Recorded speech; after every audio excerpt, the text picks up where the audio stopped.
आज भारतीय युवा पॅन्थर संघटनेच्या वतीने फलटण उपविभागीय दंडाधिकारी मॅडम यांना आज निवेदन देण्यात आलेले आहे। तरी आमची मागणी अशी आहे संघटनेच्या वतीने फलटण शहर उपजिल्हा रुग्णालयामध्ये सामान्य जनतेची खूप गैरसोय होत असून यामध्ये सामान्य जनतेला कोणतेही प्रकारचे दर्जेदार उपचार मिळत नाही। तरी आमच्या संघटनेच्या वतीने मागणी आहे की सामान्य जनतेला गरीब गरजू महिला असतील, ज्येष्ठ नागरिक असतील, तसेच अनेक नागरिक असतील यांना योग्य प्रकारचे व उच्च दर्जाचे औषध उपचार तसेच अस्थितज्ञ स्पेशलिस्ट डॉक्टर असावेत व जे एक्सरे आहेत, एक्सरेचे डॉक्टर उपस्थित नसतात, ते सतत गायबच असतात। त्यामुळे डॉक्टरांची व्हिजिट दर्शनी फलक हे दर्शनी भागात समोर लावले जावे व तसेच MRI CT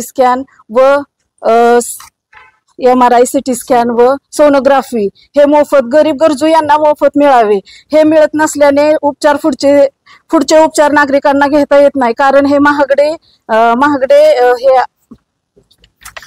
ह्या तपासण्या खूप महागड्या असल्याने सामान्य जनतेला घेता येत नाही व ते करतही नाही। यामध्ये अनेक जण मृत्युमुखी पडलेले आहेत। तरी फलटण उपजिल्हा रुग्णालयामध्ये पूर्ण फलटण तालुका उपचार घेत आहे, तरी नागरिकांची गैरसोय होत आहे। तरी ही सुविधा फलटणमध्येच का होत नाही? इतर ठिकाणी बारामती, पुणे, सातारा अन्य ठिकाणी होत आहे, पण फलटणला एकही कुठली यातला सोय नाहीये। तरी आमच्या संघटनेच्या वतीने निवेदन देण्यात आले आहे व विनंती आहे प्रशासनाला की सामान्य जनतेसाठी आपण राजकारण न बघता सर्वांना एकसारखे समजून व फलटण तालुक्यामध्ये गरीब गरजू लोकांना कसे उपचार देता येईल व त्यांच्या रुग्णांची प्रकृती कशी सुधारेल याकडे लक्ष देऊन आम्ही ज्या मागण्या केलेल्या आहेत त्या आमच्या चुकीच्या नाही। जर त्या मागण्या आमच्या मान्य नाही केल्या तर येत्या काही दिवसामध्ये आमच्या संघटनेच्या वतीने व इतर काही नागरिक असतील, आम जनता आहे, यांच्या समवेत आम्ही प्रशासनाला पत्र दिलेले आहे की येत्या काही काळामध्ये उपोषणाला बसणार आहे।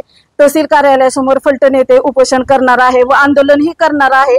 तरी आमच्या ज्या मागण्या आहेत त्या पूर्ण व्हायला पाहिजेत, ही आमची सरकारला मागणी आहे।